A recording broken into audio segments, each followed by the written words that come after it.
Aku menghentikan suamiku yang berencana untuk bunuh diri, dan dia mengira aku tidak pernah mengetahui rencananya. Oke teman-teman, jika kalian tertarik dengan sinopsis singkat yang aku sebutkan tadi, maka jangan kemana-mana, karena aku akan kembali setelah pesan-pesan berikut ini.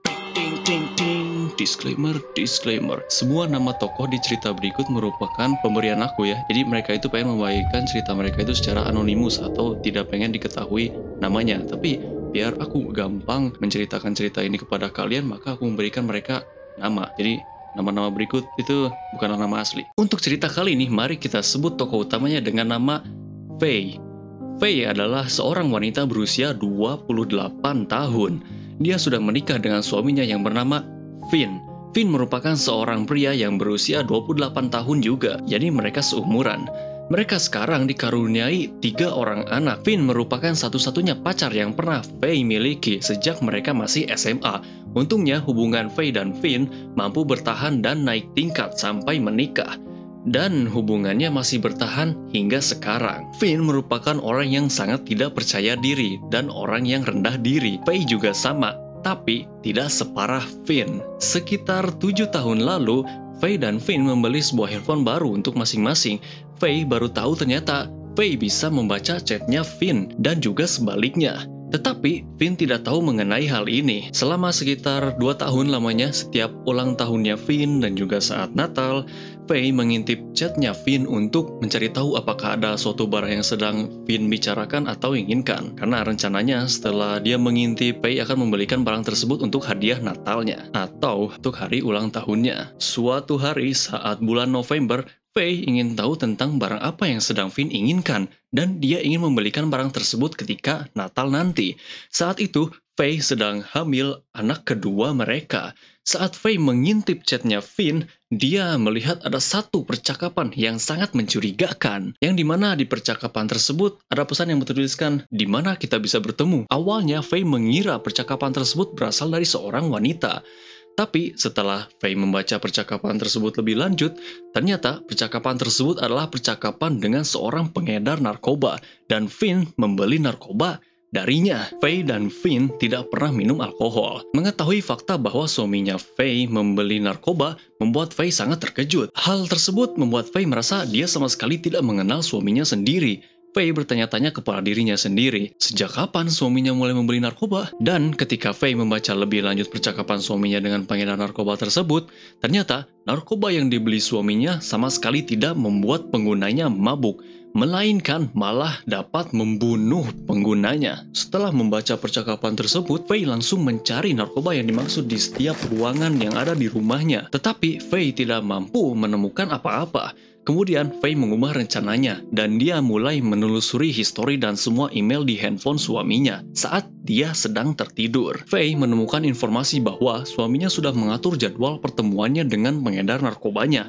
Jadwal tersebut yaitu 3 bulan setelah Faye melahirkan. Saat itu, Finn sedang mencari asuransi jiwa agar Faye memiliki uang yang cukup saat Finn sudah meninggal nanti. Finn bahkan mencari tahu berapa biaya untuk dikremasi. Jadi, Finn sudah membulatkan tekadnya untuk bunuh diri, karena dia sudah merencanakan banyak hal untuk kematiannya nanti. Keesokan harinya, ketika Finn sudah pulang kerja, Faye diam-diam mengambil handphone suaminya, kemudian ngechat pengedar narkoba tersebut dan bilang, "Aku sudah tidak tertarik lagi. Jika seseorang mengatakan yang sebaliknya, itu artinya ada orang lain yang menggunakan handphoneku."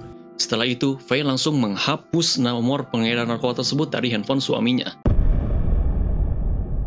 Oke teman-teman, untuk chapter 1 sampai di sini terlebih dahulu, dan mari kita pause dulu sebentar. Buat kalian yang udah nonton sampai sini, aku asumsikan kalian suka dengan cerita ini. Dan jika kalian suka, mengapa kalian gak support channel ini aja sekalian? Dengan like video ini, komen pendapat kalian di kolom komentar di bawah, kemudian subscribe channel ini, ataupun share video ini ke teman-teman kalian. Oke, apakah Faye mampu mencegah suaminya untuk bunuh diri? Dan apakah Finn akan merubah pikirannya untuk tidak bunuh diri? Mari kita cari tahu di chapter kedua ini. Faye tidak ingin suaminya tahu bahwa dia telah menyelinap ke dalam privasi suaminya dengan membaca chat pribadinya. Tapi, memikirkan bahwa suaminya sudah tidak ada di sampingnya Faye lagi, membuat hati Faye hancur. Hanya memikirkan hal tersebut, membuat Faye sakit perut dan tak bisa menahan tangisnya. Faye mencintai Finn lebih dari dia mencintai hidupnya. Faye bahkan rela mati demi Finn. Finn merupakan cahaya hidup bagi Faye, dan Faye tidak bisa hidup tanpanya. Sejak hari itu, Faye memastikan suaminya mengetahui perasaannya, meskipun itu bakal mempermalukan Faye. Faye mulai membawakan bunga kepada suaminya saat dia sedang ada di kantor hampir setiap hari. Ketika suaminya sudah pulang ke rumah dan baru saja membukakan pintu, Faye akan menjerit kegirangan dan memberikan suaminya pelukan, ciuman, dan bahkan bilang kalau Faye sangat merindukannya. Dan juga Faye bilang kalau dia tidak bisa berhenti memikirkan suaminya sepanjang hari. Ketika mereka berdua sedang pergi berkencan, Faye selalu memuji betapa tampan suaminya.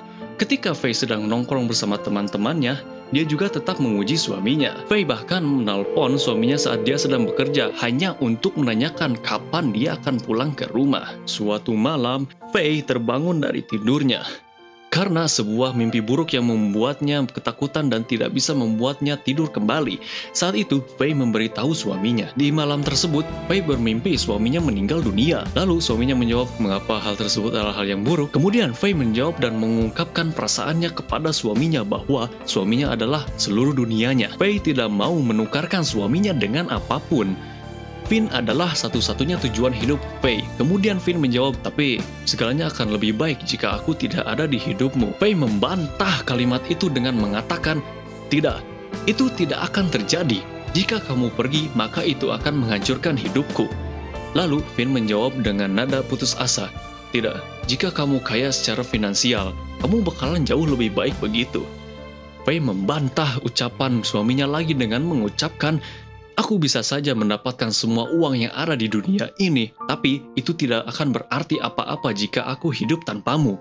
Lebih baik aku menjadi gelandangan tetapi tetap memilikimu daripada menjadi kaya raya tapi tidak memilikimu. Suaminya Faye sempat meragukan istrinya dan bertanya lagi, apakah kamu serius? Lalu Faye meyakinkan lagi suaminya dengan mengatakan, tentu saja. Aku akan tidur di kolong jembatan jika itu berarti aku masih bisa tidur di sampingmu. Finn awalnya tidak tahu bahwa ternyata Faye memiliki perasaan yang sangat kuat kepadanya. Setelah melakukan percakapan di malam itu, Faye meminta agar dia menemani Finn untuk melakukan terapi, dan Finn setuju akan hal itu. Faye memberitahukan terapisnya Finn.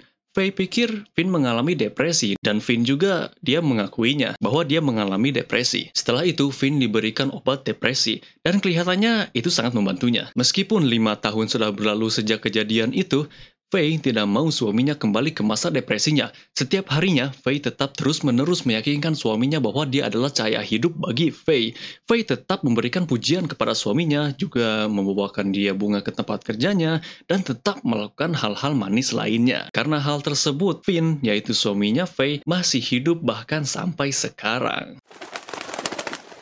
Oke teman-teman, mungkin ini ya ceritanya cukup singkat lah. Terus juga kan kemarin-kemarin mah ya perselingkuhan gitu-gitu kan ya. Sekarang gantilah yang wholesome lagi. Ya kemarin juga wholesome juga sih, tapi bukan tentang pasangan, melainkan ibu dan anak. Enggak ibu dan anak doang sih, sama ayahnya juga, orang tua dan anak lah. Kalau sekarang kan pasangannya tuh yang sweet, gitu, manis. Dan juga gak sekedar manis, tapi si Faye ini menyelamatkan suaminya. Ya bagaimana menurut kalian tentang cerita yang kayak gini? Ya mungkin gak luar biasa atau apa gitu, tapi ya ini tetap enak didengar gitu. Wholesome lah. Ya aku suka sih cerita yang begini, menaikkan mood. Dan aku harap kalian juga moodnya naik dengan mendengarkan cerita ini. Oke teman-teman, saya seperti biasa ya. Seperti di episode-episode sebelumnya, ya aku menamai mereka bukan tanpa alasan. Aku menamai mereka itu sesuai dengan apa yang terjadi di cerita itu. Oke, pertama-tama mari kita cari tentang arti dari nama Faye. Faye, name meaning. Dia adalah orang yang loyal, terus believe, dia percaya. Fairy. Fairy itu ya makhluk yang ada di dongeng-dongeng seperti tidak nyata gitu ya. Faye ini juga kalau di kehidupan nyata sangat jarang ya ada orang yang seperti ini, mau laki-laki maupun perempuan. Biasanya kalau pasangannya sakit mental ya udah aja gitu dibuang. Kalau dia meninggal kan nanti dapat asuransi, terus aku jadi kaya, terus kalau mau nikah ya tinggal nikah lagi. Tapi Faye tidak berpikir begitu. Dia lebih baik bersama suaminya tapi miskin daripada kaya raya tapi hidup tanpa suaminya. Loyal, bener-bener loyal Blay sama suaminya. Percaya suaminya bisa menjadi kembali seperti semula lah. Beech tree. Aku nggak begitu tahu sih beech tree itu apaan. Beech tree. Ya aku tahu itu tanaman tapi kayak gini ya. Tapi mari kita lihat. Symbolize mensimbolisasikan apa nih? Beach tree itu. Kalau pohon beach. Beach tree adalah pohon beach. Sangat membantu pula. Di Indonesia nggak ada gitu. Oke, kita baca ini aja. Knowledge for a long time. Pengetahuan untuk waktu yang lama. Ya, kurang lebih gitu lah. Tapi ini juga bisa direfleksikan ke ceritanya sih. Kan ya udah 2 tahun ya. Mengintip chat suaminya. Tapi karena dia mengintip, dia bisa menyelamatkan suaminya. Kalau nggak ngintip ya mungkin dia udah meninggal ya, si suaminya, si Finn. Jadi makna dari nama Faye ini banyak sekali ya. Cuma mari kita Finn yang nggak banyak. Bless, diberkati. Dia diberkati oleh istri yang sangat loyal kepada dia. Ya mungkin diberkati 3 orang anak juga itu bisa termasuk. Ya benar-benar orang yang sangat beruntung sih ini. Nama Felix juga lumayan bisa sih, tapi kayaknya bless atau diberkati lebih kuat lah katanya Felix. Happy, fortunate-nya selain Finn, biasanya aku mau namain Felix ya. Happy, fortunate atau untung gitu. Fortunate, beruntung. Senang dan beruntung. Tapi happy kayak kurang. Sama ada satu nama lagi sih yang cocok untuk si karakter ini tuh selain Finn dan Felix. Aku lupa namanya apa, tapi sama-sama dari F juga, yang artinya adalah lucky atau beruntung. Yang mirip juga sih sama fortunate, lucky itu. Aku nggak tahu kenapa tiba-tiba hilang aja namanya. Oke teman-teman, gitu aja untuk video kali ini. Semoga kalian suka.